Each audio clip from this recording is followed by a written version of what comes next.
Late one night, Emily sat alone in her apartment, the only sound the soft hum of the refrigerator. Her phone had died hours ago, and she hadn't bothered to charge it.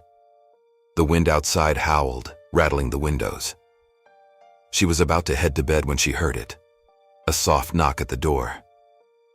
Who could be here this late? She wondered. Her heart raced as she approached the door, peeking through the peephole. Nothing.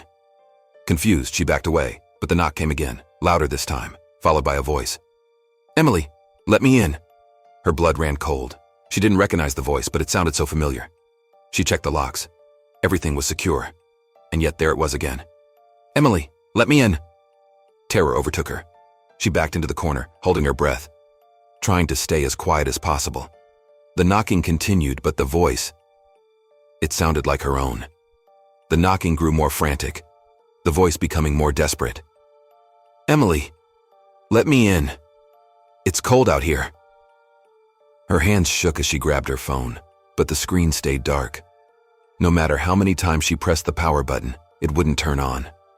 Her mind raced. Who is outside? She thought of her friends, family. None of them would be knocking at this hour. And then, a horrible thought crossed her mind. What if it was her? What if it was her from some twisted alternate reality? The knocking stopped abruptly. Silence. Her breath caught in her throat. Then came a whisper, so faint she almost didn't hear it. "I know you're here. I know you're hiding." The voice was a distorted version of her own, like an echo from deep within her mind. Emily took a step back, the back of her knees hitting the edge of the couch. She could hear something dragging across the floor on the other side of the door. Slow, deliberate, like someone, or something, was pacing. "I need to get out of here." She turned and ran toward the window, but before she could reach it, the door burst open with a deafening bang. There, standing in the doorway, was a figure.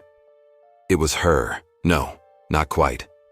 The eyes were hollow black voids, and her own face twisted into a grotesque, unnatural grin. "You can't escape," the figure whispered, its voice a sickening mimicry of hers. Emily froze, paralyzed with fear. The air grew colder. The figure took a step forward, its smile widening, and the last thing Emily heard before everything went black was the sound of her own voice, laughing. "Make it dark and gothic.